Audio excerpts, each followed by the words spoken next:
ನಮಸ್ತೆ ರೈತ ಬಾಂಧವರೇ.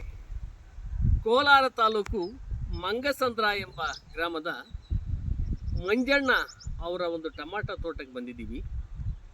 ಈ ತೋಟ ನೋಡಿ ತುಂಬ ಖುಷಿ ಆಯಿತು. ರೈತರಿದ್ದಾರೆ, ಅವರನ್ನು ಕೇಳೋಣ ಈ ಒಂದು ಟೊಮಾಟೊ ತೋಟಕ್ಕೆ ಏನೇನು ಬಳಸಿದ್ದಾರೆ ಅಂತ ಅವರಿಂದನೇ ಮಾಹಿತಿ ಪಡೆಯೋಣ. ಮಂಜಣ್ಣ, ಈ ತೋಟ ಇಷ್ಟು ಚೆನ್ನಾಗಿರಬೇಕಾದ್ರೆ ನೀವು ಏನೇನು ಬಳಸಿದ್ದೀವಿ? ಪೇಪರ್ ಹಾಕಿದ ಮೇಲೆ ಬೀಜೋಪಚಾರಕ್ಕೆ ಮುಂಚೆ ಸಾಯಿಲ್ ಜನರೇಷನ್ 5 ಲೀಟ್ರ್ ಕ್ಯಾನ್ ಬಿಟ್ವಿ. 15 ಡೇಸ್ ಆದಮೇಲೆ ಬಯೋಮಿಸ್ಟ್ ಅಂತಂದ್ಬಿಟ್ಟು ಬುಡಕ್ಕೆ ಟಂಚ್ ಮಾಡಿದ್ವಿ. ಆಮೇಲೆ 15 ದಿನ ಆದಮೇಲೆ ಕಿಟ್ಟೊಂದು ಬಿಟ್ವಿ.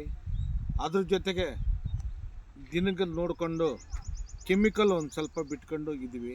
ಇದು ಬೆಳೆ ಬಂದು ಜೈವ, ಇಷ್ಟು ಮಾತ್ರ ಮಾಡಿದ್ವಿ. ಹೂ ಡ್ರಾಪ್ ಇಲ್ಲ, ಒಳ್ಳೆ ಫಲವತ್ತಾಗಿದೆ, ಭೂಮಿ ಲೂಸ್ ಆಗಿದೆ, ವೈಟ್ ಬೇರ್ಸ್ ಇದೆ, ಎರೆಹುಳು ಇದೆ, ಎಲ್ಲ ಇದೆ, ಚೆನ್ನಾಗಿದೆ ತೋಟ. ನೀವು ಡಾಕ್ಟರ್ ಸಾಯಿಲ್ 3 ಸಲ ಬಳಸಿದ್ದೀವಿ ಸರ್. ಬಳಸಿದ್ದಕ್ಕೆ ನಿಮ್ಗೇನು ಅನಿಸ್ತದೆ? ಹೂ ಡ್ರಾಪ್ ಇಲ್ಲ, ಭೂಮಿ ಲೂಸ್ ಆಗಿದೆ, ವೈಟ್ ರೂಟ್ಸ್ ಇದೆ, ಮತ್ತು ಎರೆಹುಳು ಎಲ್ಲ ಕಾಣುತ್ತೆ.